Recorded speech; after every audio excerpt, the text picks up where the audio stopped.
साथ संगत जी, आज हम भगवान की सीमाओं का जिक्र करेंगे, उनके बारे में जानने की कोशिश करेंगे कि सीमाएं की है, सीमा क्या है। तो भगवान की सीमाएं, उसका तो कुछ अभी तक तो ये पता नहीं चल सका है। वेदों ग्रंथों में इसे अनंत बोला गया है, जिसे इन्फिनिट बोलते हैं। फिनिट है वो सीमाओं के भीतर होता है। तो भगवान जिसके नाम अलग अलग हैं, कोई भगवान बोलता है, कोई अल्लाह बोलता है, कोई गोबर बोलता है, कोई राम बोलता है, कोई कृष्ण बोलता है, ये सभी भगवान के प्रभु के नाम हैं। तो आज इस बारे में हम जिक्र करेंगे कि भगवान की क्या सीमाएं हैं, भगवान जो कितना लंबा चौड़ा है। तो सत्संग, जो भगवान ने ये रचना पैदा की है, इसकी सीमाएं हो सकती हैं। जैसे कोई वृक्ष होता है, उस वृक्ष की लंबाई चौड़ाई हो सकती है, उसका तना, उसका जड़ हो सकती है। तो जड़ से लेकर उसे जो ऊपर तक का भाग है, उसको उसकी जो मेजरमेंट की जा सकती है, उसकी गिनती की जा सकती है। जैसे कि बच्चा होता है, छोटा बच्चा होता है, छोटा सा कद होता है, कुछ इंचों में होता है, तो फीट में भी हो सकता है। तो वो जब आहिस्ता आहिस्ता बढ़ता है तो उसकी लंबाई है वो 6-7 फुट भी हो सकती है। तो ये एक सेवा है जिसके बारे में हम मालूम कर सकते हैं। जैसे कोई, जैसे बोलते हैं कि जो माउंट एवरेस्ट है, इसकी कितनी लंबाई है, कितनी ऊंचाई है। तो आधुनिक साइंस में इसका भी जो हल ढूंढ दिया है कि उसकी कितनी ऊंचाई है, उसे मेजर किया जा सकता है। जहाँ और भी कोई देखो, आप बाजार में जाते हैं तो 10 फीट लंबी को रस्सी दे दो या 12 फीट लंबी रस्सी दे दो। जैसे आपकी कार है, उसकी कितनी लंबाई है, उसकी कितनी ऊंचाई है। तो ये जो हम देख रहे हैं, ये तो भगवान ने सभी कुछ पैदा किया है। जैसे वृक्ष, हाँ देखो, भारत की सीमा है तो भारत की भी सीमाएँ हैं। नॉर्थ से लेकर साउथ तक उसको मेजर किया जा सकता है, उसकी गिनती की जा सकती है। ईस्ट से लेकर जो वेस्ट है, उसकी भी जो गिनती की जा सकती है। तो भारत है, इसकी सीमाएँ हैं, इसके बाहर बात नहीं है। जैसे वो नेपाल है, तो नेपाल की भी जो सीमा है, उसको भी, उसकी भी गिनती की जा सकती है। जैसे अमेरिका है, उसकी भी ये सीमाएँ हैं। तो ये सीमाएँ जो हैं, जो मनुष्य ने पैदा की हुई हैं, मनुष्य ने ये बाउंड्रीज दी हैं, जो इंसान ने पैदा की है, इंसान ने इसको मेजर किया है। जैसे चाइना की जो बाउंड्री है, इंडिया के साथ लगती है, ये सीमाएँ हैं। लेकिन शासन में भगवान की सीमाएँ तो है ही नहीं। भगवान सीमा से परे है, सीमा उसमें की नहीं जा सकती। हाँ, मनुष्य की सोचने की सीमा हो सकती है। मनुष्य ने अपने सोचने समझने की शक्ति से सीमाएँ पैदा कर लेता है, उसका ये भ्रम होता है। भगवान तो अनंत है, उसको कितने भी जो धार्मिक ग्रंथ हैं, उन्होंने भी ये उन्होंने ये पाया गया है कि भगवान तो अनंत है, लिमिटलेस है। वो मालूम नहीं पड़ता कि उसकी कितनी लंबाई है, चौड़ाई है, इन्फिनिट है। जैसे कोई लाइन होती है, हम उसे मार्क कर करते संकेत करते हैं कि उसकी कितनी लंबाई चढ़ाई है, जो हम स्केल लेते हैं, फीट लेते हैं, जिसे हम कुछ गिनती करते हैं,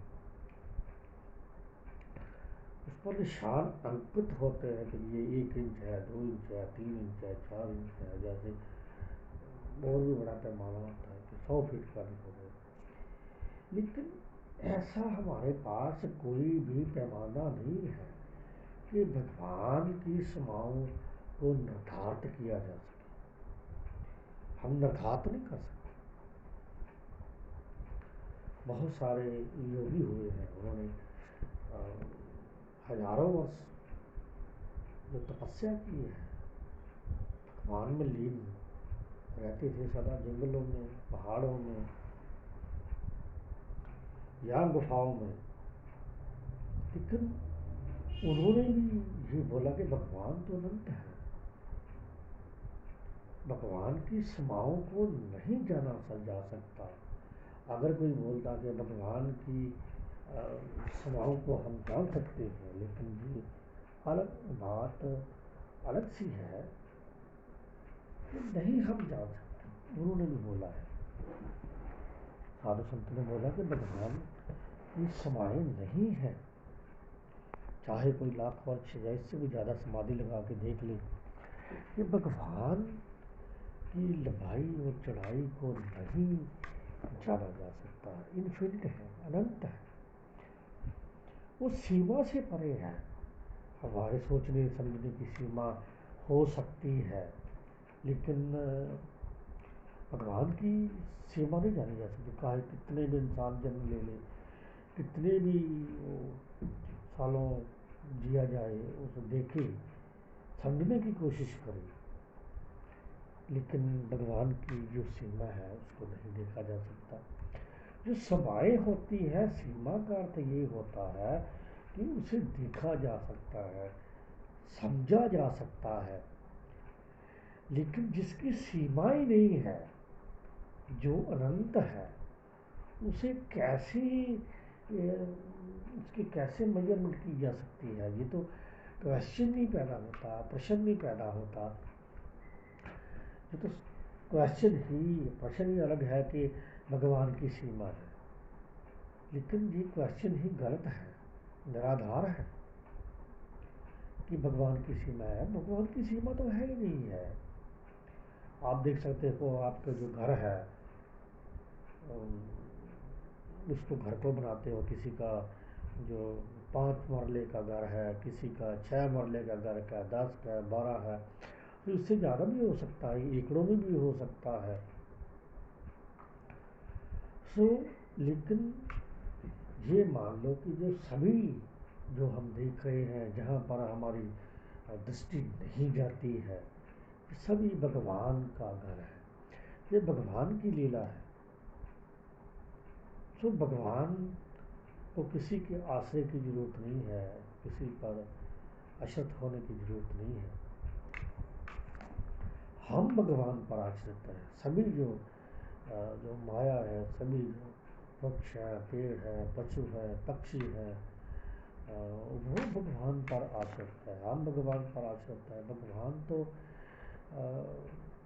हमारा आधार हो सकता है, लेकिन भगवान का आधार कोई नहीं। भगवान तो निराधार है, जिसका निराधार से बोला जाता है, जिसका कोई आधार ना हो। तो कभी कभी लोग आते हैं कि भगवान का आधार का है क्या है। इसका तो उत्तर यह है कि भगवान तो निराधार है। हमारा हम किसी पर आश्रित है, लेकिन भगवान तो भगवान का आधार कोई नहीं है। भगवान तो जैसे पहले भी बोला गया कि ऋषि मुनियों और इतनी अनंत काल से वो समाधि में रहे और जानने की कोशिश की भगवान की सीमाओं की, लेकिन वो तो जान नहीं सके। अगर उन्होंने कुछ जाना होता तो जरूर वेदों में जो धर्म ग्रंथ उसमें अंकित किया होता, लेकिन इससे ऐसा कुछ नहीं है। भगवान तो सीमा से परे है, भगवान का कोई भी आधार नहीं है। तो दूसरा है कि उसको इनसरमाउंटेबल है। जैसे भगवान किसी को मिला जाता है, लेकिन इसकी मिनती नहीं की जा सकती। जैसे कोई पहाड़ है तो उसकी मिनती की जा सकती है, उसको मैयर किया जा सकता है, लेकिन भगवान की सीमाओं को मैयर नहीं किया जा सकता, इनसरमाउंटेबल है। किसी भी तरफ आप इसको मैयर करने की कोशिश करें, दाएं करें, बाएं करें, ऊपर करें, नीचे करें, नॉर्थ वेस्ट ईस्ट साउथ, ये तो हमने जो दिशाएं हैं हमने बनाई हुई हैं। जो दिशा है, तो दिशा को हमने मनुष्य ने अंकित किया है। भगवान तो उसकी जो कितनी ऊंचाई है, इसको तो मैयर नहीं किया जा सकता। अनंत है भगवान की जो ये धारा है, इसको मिलती नहीं इसकी की जा सकती। हाँ, यह भी आया कि अगर आपने पहाड़ की ऊंचाई की जो मिट्टी करनी है तो नीचे से तो नहीं हो सकती, उस पहाड़ के ऊपर जो जाना पड़ेगा। सो तभी उसकी जो मिनती की जा सकती है।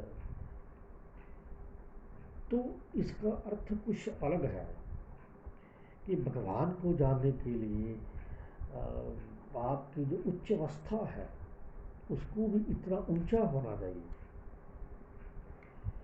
लेकिन आप कितना भगवान का ज्ञान अर्जित कर जाओगे। अगर हमारे जो साधु हैं, ऋषि मुनि हजारों साल उसने तपस्या की है, लेकिन वो भगवान की जो ऊंचाई है उसको भी नहीं वो देख सके, ना मैयर कर सके। अनंत, उन्होंने भी अनंत बोला है।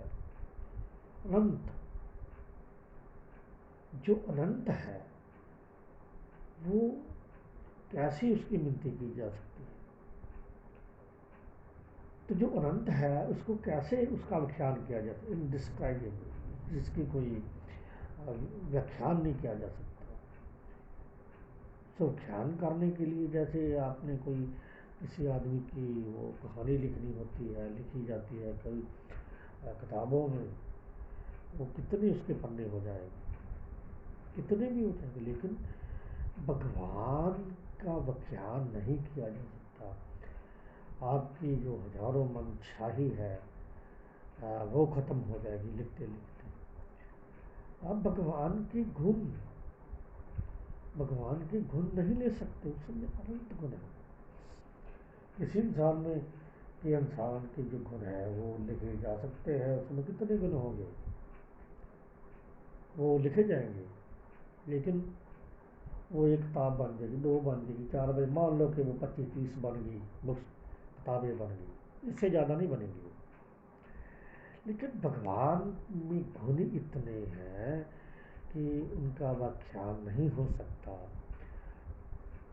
हाँ, ये अलग बात है कि भगवान को हम उनकी जो व्याख्यान है, उनके गुण है, उनको गाया जा सकता है, उनको लिखा जा सकता है। बहुत से हमारे जो ग्रंथ हैं, जो धार्मिक ग्रंथ है, उसमें भगवान के गुण लिखी हुई हैं। तो जितनी किसी की आयु है, आयु के समय के दौरान वो भी इंसान लिखता लिखता कि वो ख़त्म हो गया, लेकिन भगवान के व्याख्यान जो नहीं लिखी जा सकती। भगवान में इतने गुण है कि अगर आप चाहो कि एक गुण लिखना चाहे तो वो ही कितने जन्म लगेंगे कि एक जन्म में ये एक ही गुण भगवान का नहीं लिखा जा सकता। तो भगवान जैसे बोलते हैं कि भगवान को देखा जा सकता है, लेकिन ये भी बहुत धार्मिक ग्रंथों में ये भी है कि भगवान को देखा नहीं जा सकता है। मनुष्य को देखा जा सकता है, कुत्ते को देखा जा सकता है, हाथी को देखा जा सकता है,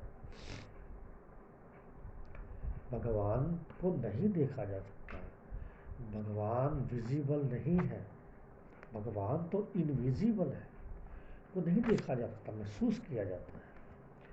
आपके जो अ, आपकी जो त्रिकुटी है उसमें ये जो हमारी आंखें हैं इससे नहीं देखा जा सकता। जो भीतर की हमारी आंखें हैं उससे देखा जा सकता है।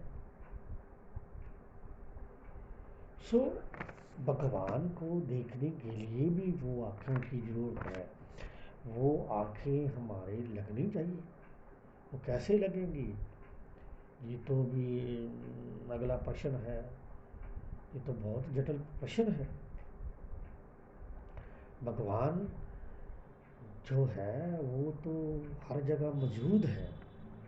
कोई भी ऐसा जर्रा नहीं है, कोई भी ऐसी जगह नहीं है जहाँ पर भगवान की जो प्रस्तुति नहीं है, भगवान की मौजूदगी नहीं है। भगवान हर जगह मौजूद है। लेकिन आप कहीं भी चले जाओ, अगर आप बोलो कि हमारे देश में भगवान मौजूद है तो अल्लाह तो यहीं पर बसता है, लेकिन ऐसा नहीं है। इसके नाम अलग अलग हो सकते हैं। गोविंद हो सकता है, राम हो सकता है, कृष्ण हो सकता है। जो भी कोई नाम लेता है उसको चाहे वो ठाकुर बोलता है, कुछ भी बोलता है।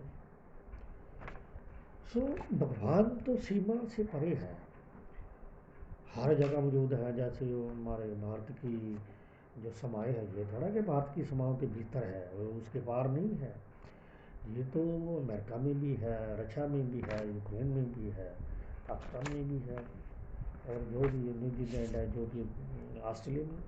तो ये तो एक छोटा सा खंड है ना, पृथ्वी है ना।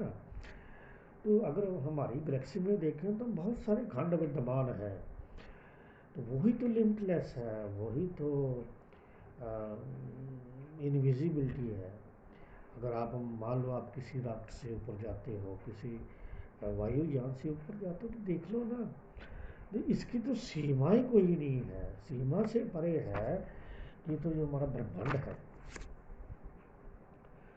जो सब कुछ है, जो हम देख रहे हैं भगवान ने पैदा किया है, लेकिन है यही है। इसको जाना भी जा सकता है। कोई बोलते हैं कि भगवान का मेरे साथ जो एनमिटी की है, मेरे साथ अच्छा नहीं किया है, मेरे साथ जो बुरा किया है। लेकिन नहीं, ये सोचने की बात अलग है। हम गलत सोचते हैं, जो भी कुछ सोचता है वो गलत बात है। भगवान की किसी के साथ भी दुश्मनी नहीं है। भगवान तो एनिमीलेस है। भगवान की किसके साथ जो दुश्मनी हो सकती है। भगवान तो किसी का बुरा नहीं करता। लेकिन हाँ, हम खुद की शत्रु हो जाते हैं। हम शत्रु भाई के हो सकते हैं, बहन के हो सकते हैं, माता पिता के शत्रु हो सकते हैं, हमारा पड़ोसी है हम उसके शत्रु हो सकते हैं, जो हमारे जो साथ संबंधी है उसके शत्रुता। लेकिन शत्रुता का भी कोई कारण है ना। कारण तो ये माया ही है शत्रुता का। सो ये शत्रुता भी हमने पैदा की होती है। जो हम कर्म करते हैं उसके कारण तो शत्रुता। लेकिन भगवान की शत्रुता जो है, एनमिटी है, वो किसी के साथ नहीं है। हाँ, ये बात जरूर समझ लो, भगवान किसी का बुरा नहीं करता। हम बुरा खुद अपना करते हैं, भगवान किसी का बुरा नहीं करता है। हम शत्रुता खुद पैदा कर रहे हैं। ये जान लो कि जो हम काम करते हैं उसके कारण, जो भी हम गलत काम करते हैं, अच्छे कर्म तो अलग हैं, उससे शत्रुता जो पैदा होती है। भगवान तो सर्वव्यापक है, किस हर का भला चाहते हैं। भगवान तो प्यार बांटते हैं, लाभ बांटते हैं। सो प्यार में जैसे लव इज गॉड। सो परमात्मा की कृपा सभी पर होती है। परमात्मा सभी पर प्यार निशावर करते हैं। भगवान किसी इसे शत्रुता जो नहीं करते हैं। सो जो मनुष्य है, जैसे जो प्राणी है, जो शेर है, जो बाघ है, जो हाथी है, इनमें ये डर सकते हैं, ये डरते हैं। जैसे हम रास्ते में जा रहे होते तो सांप आता है तो हम डर जाते हैं, उसका रास्ता छोड़ देते, चलाने लगते हैं। जो जैसे कुत्ता होता है, उसको हम जो झड़ी देकर मारते हैं या किसी पत्थर फेंकते हैं तो वो भाग जाता है, वो अलग से आवाज़ें निकालता है। तो ये डरने की बात है।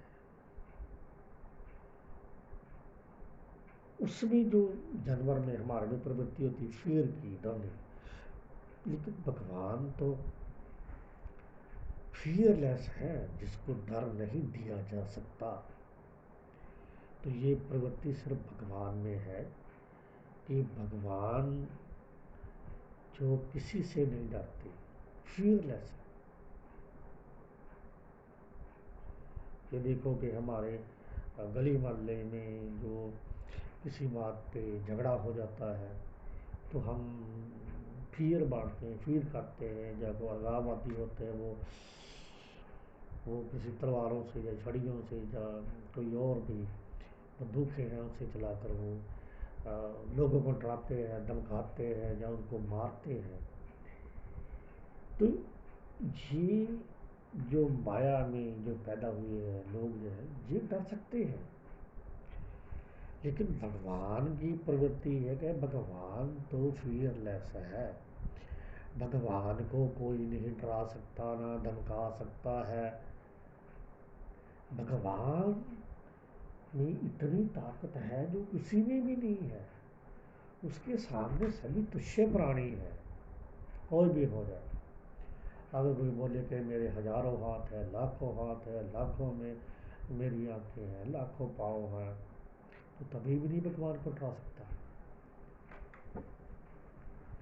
कोई बोले कि मेरे 100 भाई हैं, जैसे कौरव पांडव थे, कौरव थे, तो